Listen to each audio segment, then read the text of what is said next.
I had a bit of an irritation on my right ankle, which I thought was a bite or something, and I thought, well, it'll go away in half time, and it didn't go away, and I kept putting some sort of cream that I'd got, and it didn't make any difference. And then I noticed that it was kind of opened up, and it wasn't healing, and I still persevered because I didn't believe it was anything, but it didn't improve at all. So I got an appointment with the nurse in our practice, and the nurse looked at it and said, well, I think you've got the start of an ulcer here, so I'm only able at this point to be able to dress it, and I'll put something on it, and they put a plaster over the top, and then we'll see. We'll come back next week, and that's what happened. And I kept going back every week for this appointment for the and she did the same thing each time, and it wasn't doing anything. The repeated nurses appointments and nothing happening, that knocks your confidence, because you think, God, I've got something so bad it's never going to heal up. So once the change came, then and it was getting cleared up pretty quickly, I was happy.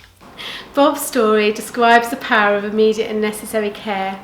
He came to the attention of the Tissue Viability Service purely by chance after 28 weeks of non-healing, and was seen by the leg ulcer specialist nurse.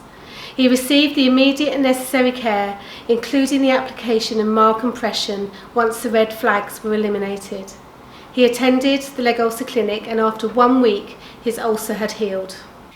Bob's story is not an unusual scenario. Unfortunately, it is something that can happen quite often, is that patients don't get the care that they need at the right time, and it can have huge impacts for patients on their quality of life, and it has that burden for patients as well as healthcare services.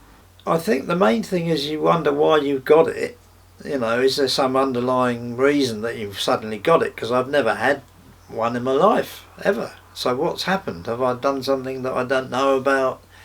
Of course you don't know, do you? You can't remember anything. You can't remember knocking it or whatever. But obviously something must have done it. I'm a type 2 diabetic, which I then understood, and it was explained to me that this hindered healing. So I worked towards losing weight to help that as well. But I think the treatment with the stocking and everything is what really did it. Nationally, we're starting to produce some data that's really quite positive, and it's showing faster healing rates for patients, with 72% of all community patients healing at 12 weeks, all because we're starting to see and compress patients within days, not weeks, and using evidence-based practice. My recollection is I've been about a couple of years free of this ulcer, no recurrence whatsoever on that site or any other.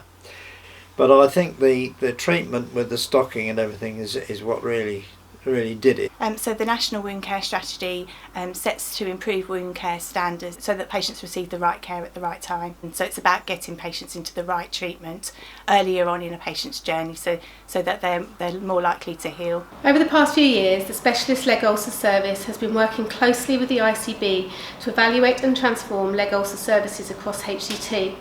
We've identified gaps and inequity in our current service provision. There are many preconceived ideas surrounding leg ulcer care. The HCT Preventing Ulcerated Lower Limb campaign, Pull Together, seeks to make it everybody's business to prevent and treat leg ulceration. By improving knowledge and awareness, we will reduce the burden of this treatable condition. In the long run, it's going to save money and resource if you can get people's problems sorted quickly.